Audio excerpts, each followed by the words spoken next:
দর্শক, অমর 21-এ বইমেলার এখন চলছে শিশু প্রহর, আর সেখানকার চিত্র জানাতে এই মুহূর্তে সরাসরি যুক্ত হচ্ছেন আমাদের সহকর্মী শিহাব জাহিদ।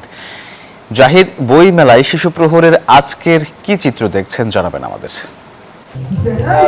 আপনাকে ধন্যবাদ। এবার জানেন যে গতবারের মতোই সিসিমপুরের যেই প্রকাশনা ছিল সেটি কিন্তু এবার নেই, এবং এই না থাকার কারণে কিন্তু শিশুদের জন্য যে বিনোদনের ব্যবস্থা সেটি কিন্তু অনেকটাই বইমেলাতে কম এবার। তবে একটি মাত্র ব্যবস্থা এবার রাখা হয়েছে শিশুদের জন্য, সেটি হচ্ছে পাপেট শো।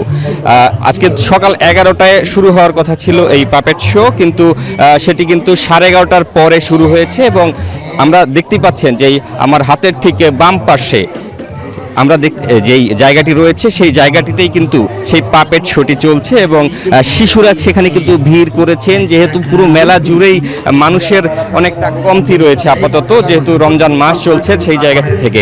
তবে এখানে কিন্তু শিশুদের ভিড় লক্ষ্য করা যাচ্ছে, কারণ এখানে যে শিশুদের জন্য যে বিনোদন ব্যবস্থা, একমাত্র বিনোদন ব্যবস্থা শিশু প্রহর, সেটি কিন্তু এই জায়গাটিতে আয়োজন করা হয়েছে, এবং এখানে দেখানো হচ্ছে রাজুর স্টোরি। মূলত দুজন বন্ধুর একটি গল্প দেখানো হচ্ছে, যেটি শিশুদেরকে দেখানোর জন্য নিয়ে আসা হয়েছে, এবং সকালে 11:30টার দিকেই কিন্তু এটি শুরু হয়েছে। আর এই একমাত্র আয়োজনকে ঘিরেই কিন্তু শিশুদের আজকের বিনোদন এই জায়গাটিতে, এবং এই শিশু প্রহর চলবে দুপুরে 1টা পর্যন্ত। 1টার পরে কিন্তু যে অন্যান্য যে কার্যক্রম রয়েছে বইমেলার সেটি শুরু হবে,